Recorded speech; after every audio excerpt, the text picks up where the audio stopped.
The Madman!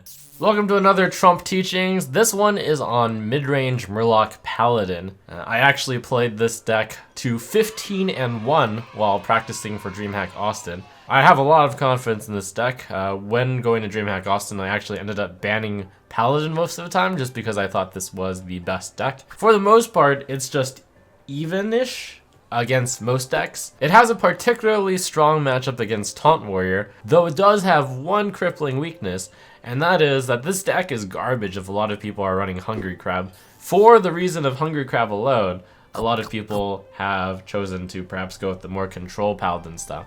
There are three main variants of Paladin running around right now, and this one is right in the middle. Murloc Paladin, which typically runs Cold Light Seer and Grimscaled Chum. And then there's the more control-oriented version, which might run Doomsayers, certainly runs 2 Equalities and Pyromancers, more big stuff such as 2 Primordial Drake, and doesn't run any of the Murlocs or the Gentle Megasaurs. This deck is happily in the middle. The deck can lead off to a very strong start with 1-drop, 2-drop, 3-drop, 4-drop, or it can even take control in the late game with the value of Spike Ridge Steed, the 3 8-drops, the Curator, and Sunkeeper Terran. I consider there to be 28 core cards in Midrange Murloc Paladin. Notably right now, the 2 most common cards, and in fact the deck that I will end up pitching as the best deck, it's missing 1 Murloc Tidecaller and Finja. But other than that, the early game is just play one of the 1-drop Murlocs ideally, and then follow up by playing a Rockpool Hunter. Having a 2/4 Valfin Inquisitor is a really scary proposition. If you get lucky enough to go turn 1 and then Valfin Inquisitor into Rockpool Hunter into Murloc Warleader, you usually just win from there against pretty much everything. Many times it doesn't end up that way, but you can still win the value game by having some plays in the early game and then following up with efficient cards such as the late game cards. Your Curator fetches exactly 1 Drake, and then 1 of the 2 Megasaur or the Kodo, and then 1 of many Murlocs. So you almost always draw 2 cards with Curator, and often 3 if you don't have Primordial Drake in your hand, making the Curator extremely efficient. The 2 cards that I think are really especially good in this deck, that are just worth pointing out, is the 1 Stampeding Kodo. I personally ran 2. Kodo is good because it is the only 5-drop in the deck, and the Curator is extremely good because not only is it very efficient, it is the only 7-drop in the deck. Notable cards that aren't core in this deck include Finja. Ultimately, I will include Finja in the deck that I'm suggesting. The only reason why I didn't run it in my DreamHack Austin deck, which we'll talk about first, is because of the prevalence of Stampeding Kodo in my testing. I took a very standardized list of the core cards. I included all of them, and I added 1 Murloc Tidecaller and 1 Stampeding Kodo. The Kodo was added instead of Finja because I'd done testing with Finja and found that it got Kodoed, and then I was sad. To compare that with the variety of decks of Murloc Midrange Paladin that top competitors submitted for the Europe Spring Playoffs, you can see that most people agree with the general core cards. Clento notably cut 1 Murloc Tidecaller for 1 Equality in order to be able to deal with the bigger cards, the bigger decks. Mr. Yagu went with a more tech-heavy option, adding Eater of Secrets against Discover Mage and against the Mirror, as well as Wickerflame Burn Bristle against aggressive decks. Mr. Yagu managed to get those extra flex tech options by removing the Murloc Tidecaller from his deck, which is why I called 1 Murloc Tidecaller core. Thais switched out Finja for Harrison Jones. Harrison Jones, a really good tech option if you're expecting a lot of weapons, and even Mage, because Mage has Atiesh. Wickerflame for anti-aggro. In order to get room for those tech options, he cut 1 of the Aldor Peacekeepers, a surprising cut. And jnZaneHD, with a very standard version, and in fact that is the version that I'm going to be showcasing today. The 2 Tidecaller, the Finja option, is also the deck archetype that according to HS Replays has the highest win rate on ladder right now. I would call jnZaneHD's deck to be the standard list, and that list ends up just being the deck I submitted for DreamHack Austin. Take out a Kodo, add a Finja, a 5-drop for a 5-drop, and this is a very powerful 5-drop. Seems pretty good. This deck's mulligan strategy is pretty straightforward. You want to keep all of the early game Murlocs, the Tidecaller, the Inquisitor, the Hydrologist, and the Rockpool Hunter.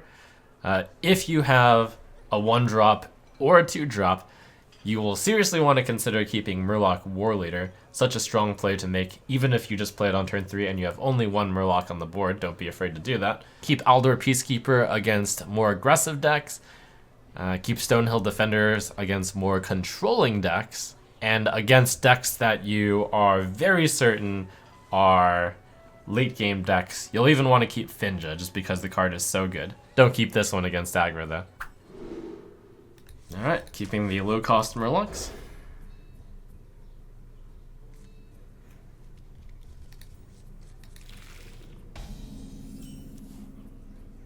Let's begin with the card that gets fucked.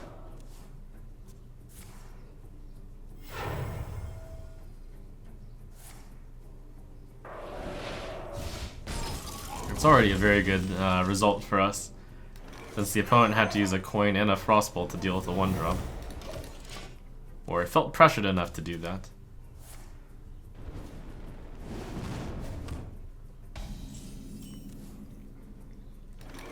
The opening game is very simple. You're just generally you're generally playing on curve. That's the Murloc curve part of the game. Since the opponent has chosen the coin Frostbolt, I can deduce it's more of a control type mage instead of one of those secret mages, probably. So I'm going to want the value card here, Wrathion, instead of Squirming Tentacle. Squirming Tentacle might have been the right choice against the more aggressive deck. That's part of the edge you can get with this deck too, to choose the right discovers on both Stonehill Defender as well as Hydrologist. And it's not very straightforward, by the way. It's not always straightforward.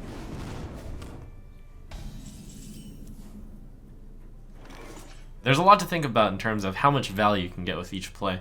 So I can just play the Gentle Megasaur here, buff the 1/1 Murloc, but given the draw of Hydrologist and Guy makes a lot of sense. So as I was mentioning, there's actually reason to pick any of these 3. Eye for an Eye can be great against Discover Mage because they have their ice block down. You play Eye for an Eye after you break their ice block, and then they're forced to possibly kill themselves. Getaway Kodo is the generally always good answer. And Repentance is really good against Taunt Warrior, say, or big minions. I'm going to choose the generally good answer right now, as opposed to Eye for an Eye, because he's not really at that point. I may not need it. A way to win this matchup, assuming it's Discover Mage, and one that happens fairly frequently. I'm gonna go ahead and play Getaway Kodo here. Yes, he has the option to just kill the 2/2, but that seems unlikely that he would target the 2/2. If it's AoE also, the Getaway Kodo triggers on the card that was longest staying on the board. Wow, Eater of Secrets. Which in this case would be Stonehill Defender. So that guy's teched a little bit against me, but probably more against the fellow mage matchup. Alright, so this is a good amount of Murlocs. Poisonous, gets rid of the 3/5, +1/+1. I'll do poison.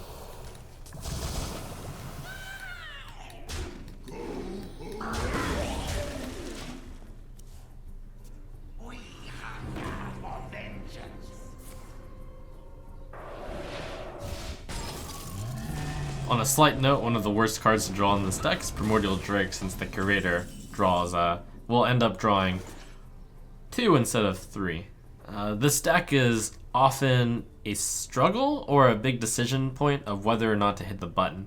In this case, since the button gets rid of so much mana, I won't hit it, but if I had any amount of reasonable plays, I would usually end up hitting the button. This is the card that gets you value over time. And actually a very big skill of running the Midrange Murloc Paladin deck, and Control Paladin in general. Getting away with hitting this button as often as possible.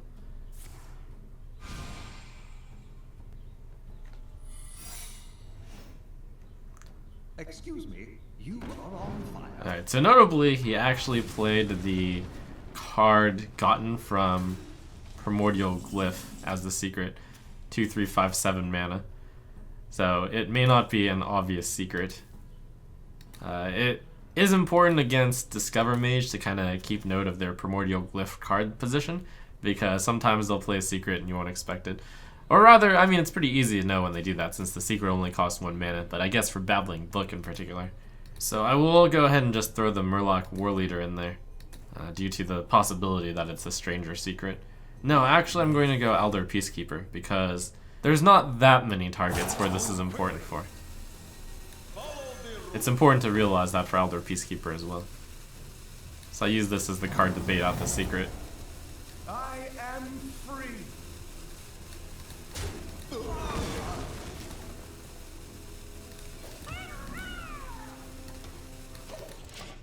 Also with the deck, it's important. This is like a mid-range deck, and it's so flexible in what it's generally going to do. You can often be the aggressor, you can be the control deck.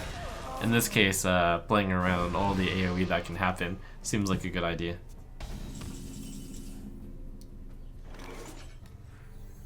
At this point in the late game, I'm almost always pressing the button. I'd be hard pressed to ever find a turn where I'm not going to press the button. Pressing the button not only helps you slow down against area of effect, it draws out the value. A key card in this matchup is going to be Ragnaros Lightlord, which you'll want to aim to play exactly after Alexstrasza. Never lucky. A combo in this deck is Kodo Elder Peacekeeper, and I'm going to keep it around instead of just Kodoing that 2/2.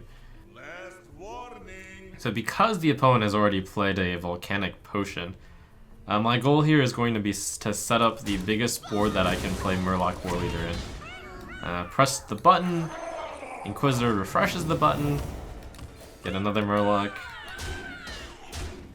So this is actually a very threatening board, even though I only have 5 attack on the board, because either of Gentle Megasaur or Murloc Warleader can buff up this board tremendously. As such, it might be so much pressure that he decides to use an area of effect on just this board. He's running a 2 Volcanic Potion list, which is very unusual.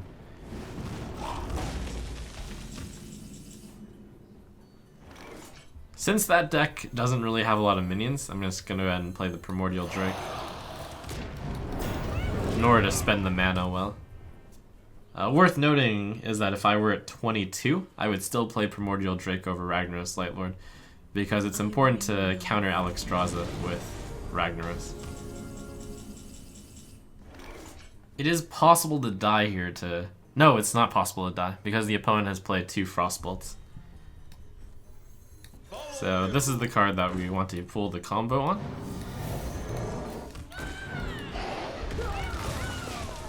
Even if I could die to Fireball, Frostbolt, I would probably choose not to play Ragnaros there. Well, I need to take the 8/8 out of the board, basically. Perhaps I would have gone for Equality Ragnaros in that case.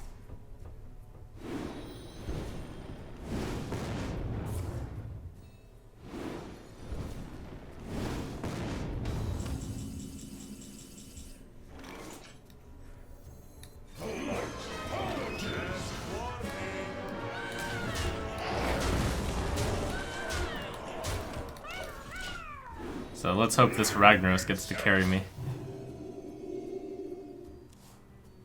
I'm at 11, which is out of range of Pyroblast. The True Silver can also heal me. Random tips, tricks with Ragnaros. If you absolutely need to get healed by Ragnaros, you can equality your board. So if you have any damaged minions, that'll make it so that your Ragnaros hits yourself, because all of your opponents will be at maximum health.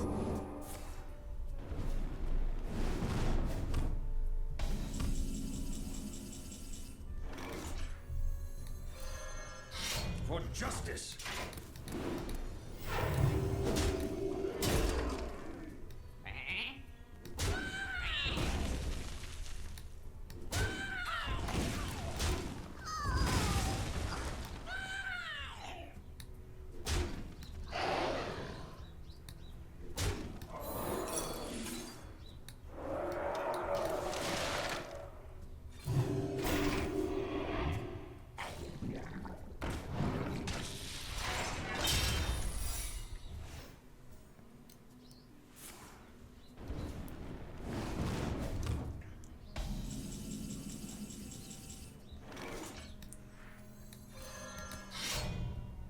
Let's see if it's Ice Barrier 6, 14, 4, 7, 10, 14.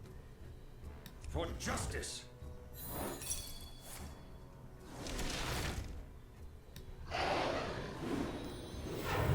I played as if it was Ice Block though. As you should.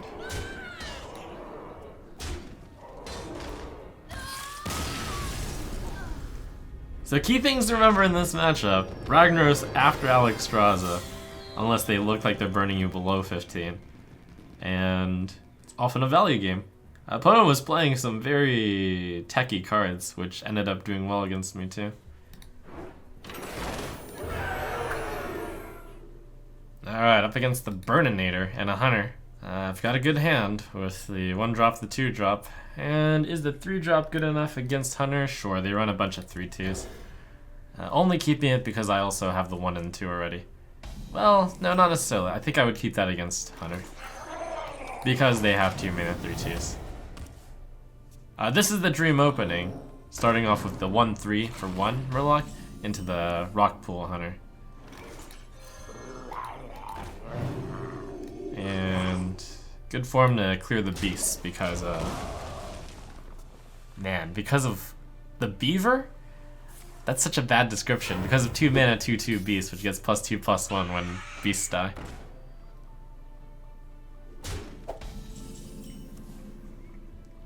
The Peacekeeper is at its best against Savannah Highmane, but as this is such an early game and I'm saving so much early game by doing this, it's right to play the Peacekeeper here. But ideally this is used on the Highmane. It's also ideally used in the early game to get some good trades.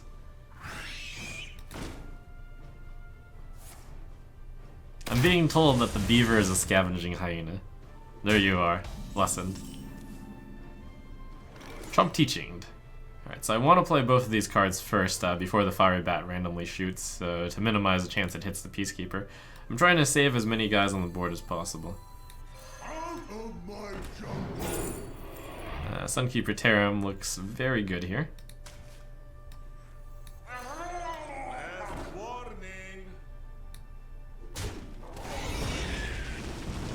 And now that I know that is there, I can use this to hit that. And this is one of the ways that Midrange Murloc Paladin is really strong.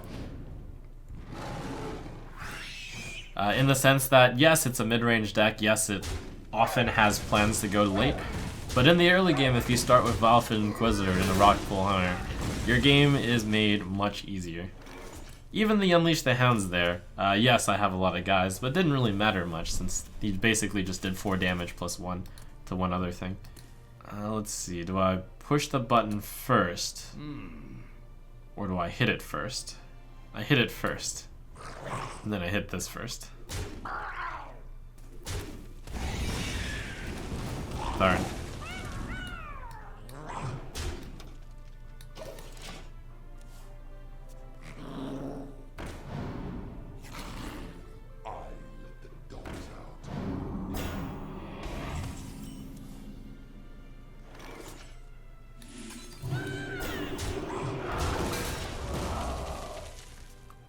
Games against aggressive decks tend to be easier than games against control decks because it's less of a question of do I want to hit the button, it's more of a question of alright, I'm going to survive each turn. So I'm going to just play the strongest play almost every turn. And in this case, starting off strong certainly helped a lot. So why not save the 2/1 by button first? Because if I hit it, he has a 66% chance of not hitting anything with Fiery Bat. But if I push the button, he has a 50% chance of hitting a 1 health minion. And given that I was playing Sunkeeper Tarim next, possibly, the more guys the better. So there's both Jade Druid out there as well as Aggro Druid. And the big problem with Aggro Druid, I'm going to keep the Stonehill Defender because I have a good 1 and 2 already. And this is good against Jade Druid, and it's okay against the other thing. It's like, it's okay against aggro. The big problem with Aggro Druid is this deck's nemesis is Hungry Crab, and could definitely get the crab. I'll play this one first.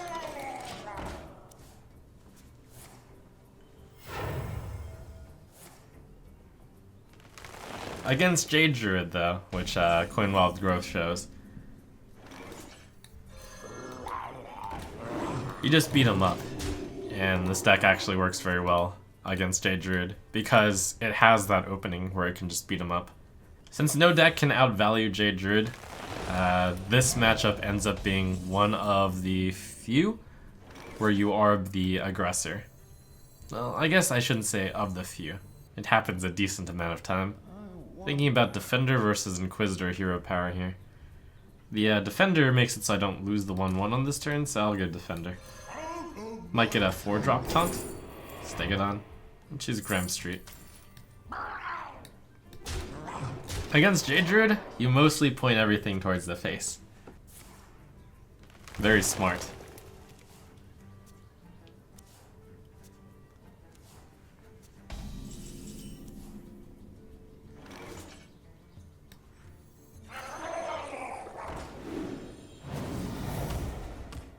Against other decks, I might have pushed the button here.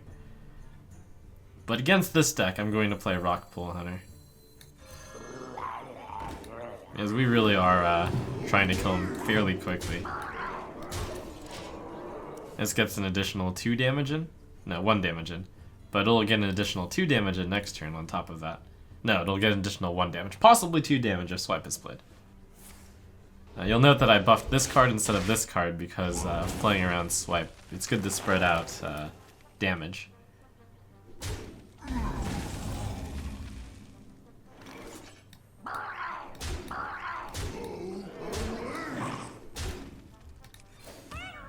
When you're all out trying to kill people, you play that as a 3/3.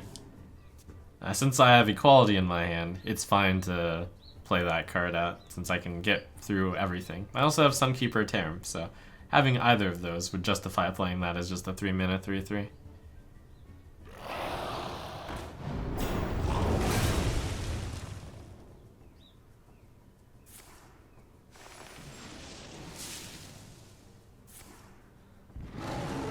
And because I played it as a 3-mana 3/3, I actually have something on the board to clear off the Primordial Drake.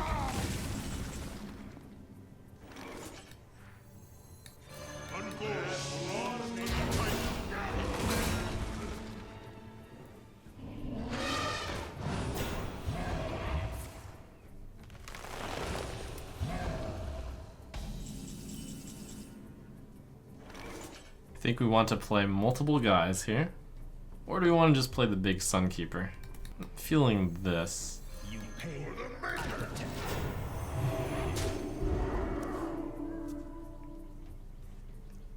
He's starting to kind of stabilize, so this is a little bit concerning. But I do have the ultimate clear here.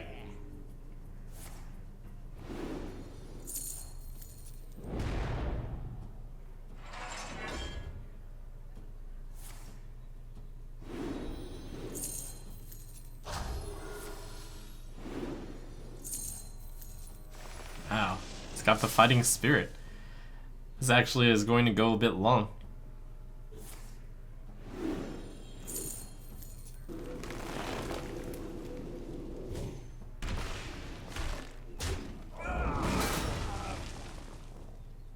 Oh wow, that Auctioneer is going to survive.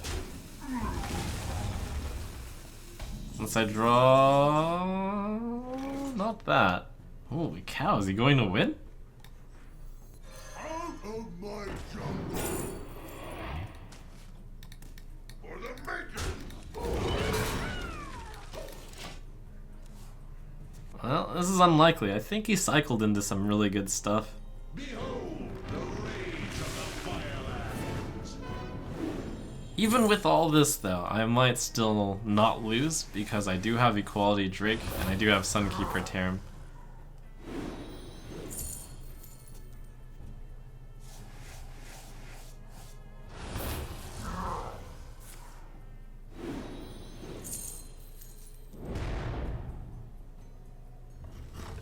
This does look pretty ridiculous though.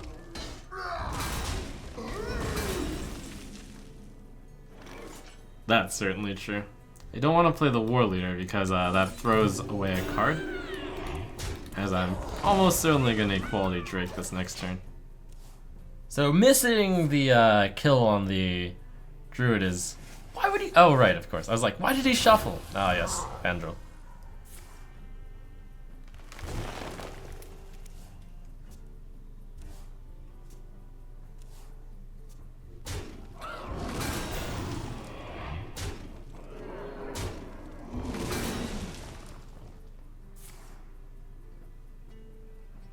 Anyways, missing, this is why you try to kill the druid as fast as possible.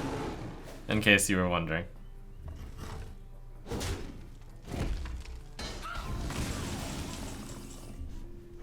It's a miracle that we still have a slight chance to win.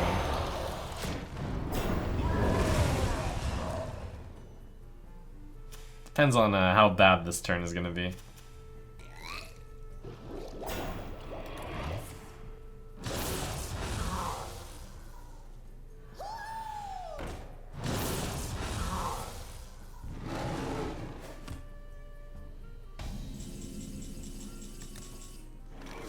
It's unfortunate that I have to get rid of Drake, but what can you do?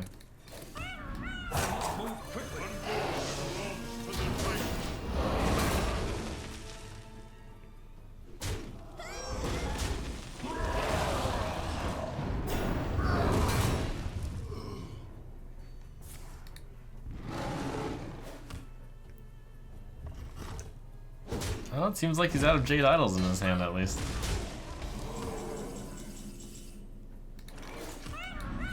How many did he shuffle in his deck? He has 9 Jade Idols in there. He doesn't have one in his hand.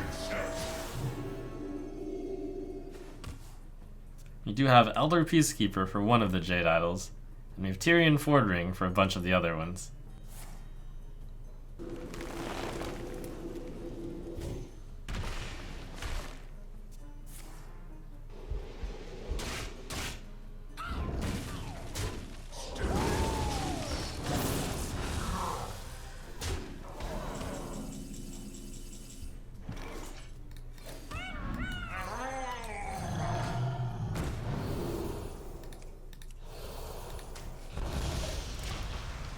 Well, I think that makes for a fine last game, and this is a good educational video on why you want to kill Jade Druid as fast as possible. You'll notice that even I wasn't really doing trump trades there. That was truly a remarkable comeback from him, I'd say though.